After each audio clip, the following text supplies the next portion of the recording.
বন্ধুরা, আপনারাও কি এরকম পা ফাটার মতো সমস্যা রয়েছে বা শীতকাল ছাড়াও সারা বছরে কি পা ফাটার মতো সমস্যায় ভুগছেন? তাহলে আর চিন্তা করতে হবে না। আজকে আমি আপনাদের সাথে শেয়ার করব এমন একটি পাওয়ারফুল দেশি টোটকা যার সাহায্যে রাতারাতি আপনাদের পা ফাটার রিপেয়ার হয়ে যাবে, আর তারই সাথে সাথে আপনাদের পা হবে কোমল, নরম, তুলতুলে। এই রেমেডিটি তৈরি করা যেমন সহজ, ঠিক ইউজ করা ততটাই সহজ। তো চলুন চটপট করে ভিডিওটি শুরু করা যাক। বন্ধুরা, এই টোটকাটি তৈরি করার জন্য আমাদের নিয়ে নিতে হবে পেঁয়াজ। বন্ধুরা, পেঁয়াজ আমাদের গোড়ালি ফাটা রিপেয়ার করার জন্য খুবই উপকারী একটা উপকরণ। কারণ বন্ধুরা, এই পেঁয়াজের মধ্যে রয়েছে বাদশামুক নামক একটি গুণ, যা কিনা আমাদের শুষ্ক ত্বক আর গোড়ালি ফাটার মতো সমস্যা পুরোপুরিভাবে দূর করে দেয়।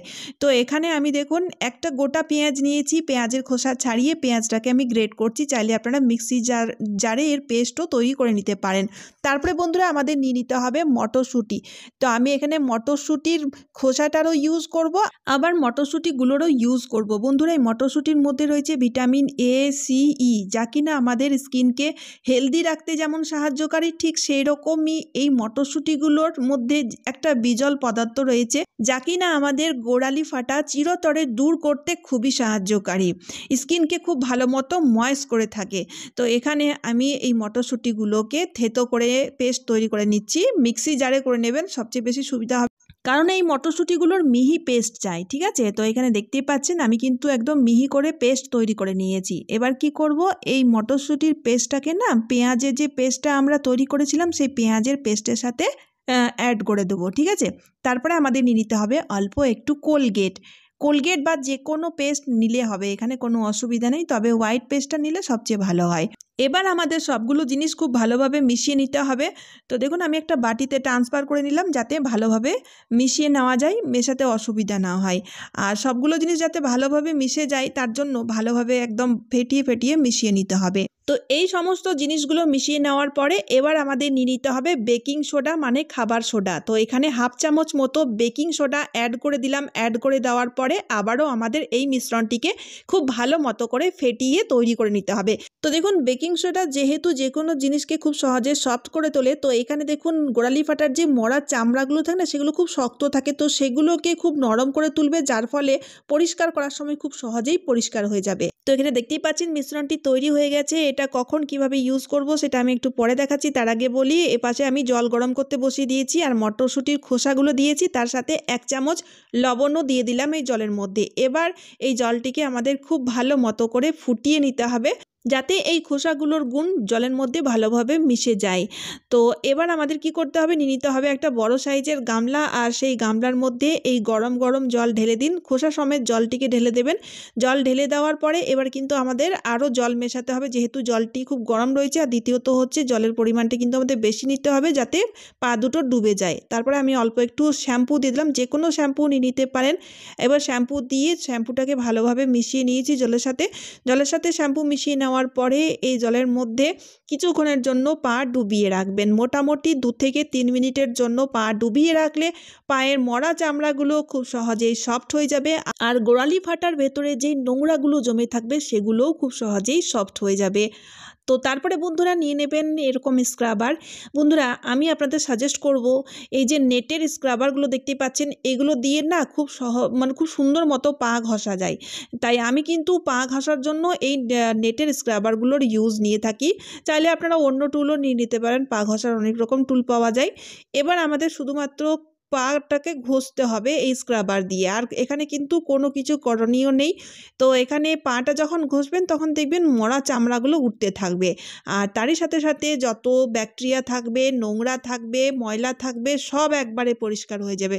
শ্যাম্পু দেওয়ার কারণে শ্যাম্পুর ভেতর থেকে নোংরাগুলোকে খুব সহজেই পরিষ্কার করে দেবে। আর তাছাড়া বন্ধুরা, মটরশুঁটি খোসার মধ্যে এমন কিছু প্রপার্টি রয়েছে যা কিনা অনেকের দেখবেন গোড়ালি ব্যথার মতো সমস্যা রয়েছে, বা পায়ের তলা জ্বালা করে থাকে, বা অনেক সময় দেখা যায় শিরার মধ্যে টান ধরে থাকে। তো এই সমস্ত সমস্যাও দূর করবে। তার সাথে সাথে বন্ধুরা, দিনের শেষে রাত্রিবেলায় যদি আমরা এই রেমেডিটিকে করতে পারি তাহলে আমরা অনেক আরাম বোধ করবো, তারই সাথে সাথে আমরা অনেক রিল্যাক্সও থাকবো। তো এইভাবে বন্ধুরা পাটাকে ঘষার পরে দেখবেন মরা চামড়াগুলো উঠে যাবে, কিন্তু পাটা অনেক ড্রাই হয়ে যাবে। তার জন্য বন্ধুরা এই মিশ্রণটি পায়ে লাগানো খুব দরকার। এতে কি হবে, আপনাদের পায়ের শুষ্কতা দূর করে আপনাদের পাকে খুব ভালো মতো করে হিল করবে, যার ফলে বন্ধুরা আপনাদের গোড়ালি ফাটা খুব সহজেই রিপেয়ার হয়ে যাবে। আর যাদের গোড়ালি ফাটার মতো সমস্যা সারা বছরই রয়েছে, তাদের দেখবেন গোড়ালি ফাটার মতো সমস্যা চিরতরে দূর হয়ে যাবে। ঠিক আছে, তাই এই মিশ্রণটিকে গোড়ালি ফাটা সমেত পুরো পায়ে ভালো মতো করে লাগিয়ে নেবেন। অনেক সময় দেখা যায় বন্ধুরা পায়ের নখের চারিপাশে হলুদ হলুদ বা কালো কালো নোংরা জমে যায়, তো সেগুলোও পরিষ্কার হয়ে যাবে। ঠিক আছে, তো এখানে এই মিশ্রণটি লাগানোর পরে এবার পলিথিন নিয়ে নিন, পলিথিন দিয়ে পা দুটোকে বেঁধে দিন। পলিথিন বাঁধার কারণ হচ্ছে এই মিশ্রণটি লাগানোর পরে বাইরের হাওয়া যেন পায়ের মধ্যে না লাগে, তাই পলিথিন বেঁধে মোটামুটি 3 থেকে 4 মিনিটের জন্য রেখে দিন, যাতে এই মিশ্রণটি পা ফাটার মধ্যে খুব ভালো ওয়ার্ক করতে পারে। ঠিক আছে, তারপরে পলিথিনটিকে খুলে নেওয়ার পরে এক টুকরো পাতিলেবু নিয়ে নিন, আর তার মধ্যে অল্প একটু চিনি দিয়ে দিন। আর এই লেবু আর চিনি দিয়ে আলতো করে পা দুটোকে ভালো মতো করে ঘষে নিন, এতে খুব ভালো মতো স্ক্রাব হয়ে যাবে। আর বন্ধুরা লেবুর মধ্যে রয়েছে ভিটামিন সি, যার কারণে পা ফাটার মতো সমস্যা, বা অনেকের দেখবেন পা ফেটে পা দিয়ে রক্ত বেরায়, তো সেই সমস্যা খুব সহজেই দূর করে দেবে। তাছাড়াও বন্ধুরা দেখবেন নখের কোনায় যে কালো বা হলুদ হলুদ নোংরাগুলো জমে থাকে, সেগুলোও দেখবেন খুব সহজেই পরিষ্কার হয়ে যাবে। তো মোটামুটি 1 থেকে 1.5 মিনিটের জন্য এইভাবে ভালো মতো করে আলতো করে ঘষে নিন, লেবু আর চিনি দিয়ে ঘষে নেওয়ার পরে এবার জল দিয়ে পা ধুয়ে নিন। যদি শীতকালে রেমেডিটি অ্যাপ্লাই করছেন তাহলে উষ্ণ গরম জল দিয়ে পা দুটো ধোবেন, আর যদি গরমকালে অ্যাপ্লাই করছেন তাহলে নর্মাল জল দিয়ে পা ধুলেও হবে। পা ধুয়ে নেওয়ার পরে পা দুটোকে ভালোভাবে মুছে নেবেন। মুছে নেওয়ার পরে বন্ধুরা কোনো মতে কিন্তু এই পা ড্রাই ছাড়া হবে না, যার জন্য একটা আমি ক্রিম তৈরি করে আপনাদের দেখাচ্ছি। এই ক্রিমটি আপনারা সবসময় ইউজ করতে পারেন। তার জন্য এখানে নিয়ে নিচ্ছি গ্লিসারিন, এখানে মোটামুটি 2 চামচ মতো গ্লিসারিন নিচ্ছি, 1 চামচ মতো গোলাপ জল নিয়ে নিচ্ছি, আর তারই সাথে আমাদের নিয়ে নিতে হবে 1/2 চামচ মতো ভ্যাসলিন। হ্যাঁ বন্ধুরা, আমি এই রেশিওতে অল্প করেই বানিয়ে দেখাচ্ছি। যদি আপনারা আরও বেশি করে বানাতে চান তাহলে এই রেশিও অনুযায়ী আরও বেশি বেশি পরিমাণে সব জিনিসগুলোই একটু একটু করে বেশি বেশি করে নিয়ে নিতে হবে। এবার আমাদের এই 3টি জিনিসকে ভালোভাবে মিশিয়ে নিতে হবে। যদিও ভ্যাসলিন মেশালে ভ্যাসলিন দেখবেন ভালোভাবে মেশে না, তা সত্ত্বেও কিন্তু এভাবে ফেটিয়ে মিশিয়ে নেবেন। মিশিয়ে নেওয়ার পরে দেখবেন এই ক্রিমটি তৈরি হয়ে যাবে। তারপরে যে কোনো একটা কৌটোর মধ্যে এই ক্রিমটিকে আপনারা ভরে রাখুন। এটা কিন্তু খারাপ হবে না, ফ্রিজে রাখার দরকার নেই, বাইরেই রাখবেন। আর যদি আপনারা বেশি করে বানান মনে করছেন তাহলে 2 থেকে 3 মাস বা 5 থেকে 6 মাস যতদিন খুশি ততদিন আপনারা ইউজ করতে পারেন। এবার পাটাকে মুছে গোড়ালি সমেত পায়ের চারিপাশে ভালো মতো করে লাগিয়ে নেবেন। ঠিক আছে, আর এটা লাগানোর সময় একদমই কিপটেমো করবেন না, গোটা পায়ে ভালো মতো করে লাগিয়ে নেবেন। লাগিয়ে নেওয়ার পরে মোজা পরে রাত্রিবেলায় শুয়ে যাবেন। রাত্রিবেলা লাগালে সবচেয়ে বেশি ভালো হয়, কারণ রাত্রিবেলায় ধুলো মাটি লাগার কোনো ব্যাপার থাকবে না বা কাজ করার কোনো ব্যাপার থাকবে না। তাই রাত্রিবেলায় লাগিয়ে মোজা পরে ঘুমিয়ে যাবেন। সকালবেলায় উঠে দেখবেন আপনাদের পা একদম নরম তুলতুলে হয়ে যাবে, ফাটা পা রিপেয়ার হয়ে যাবে। যাদের ভয়ঙ্কর ফাটা পা রয়েছে, পা দিয়ে রক্ত বেরোয়, সেক্ষেত্রেও দেখবেন এত ভালো রিপেয়ার হবে পা, চিরতরে পা ফাটা থেকে আপনারা মুক্তি পাবেন। তাই অবশ্যই যেভাবে বললাম সেভাবে করে দেখবেন, দারুণ রেজাল্ট পাবেন। তো চলুন আজকের মতো এই পর্যন্ত।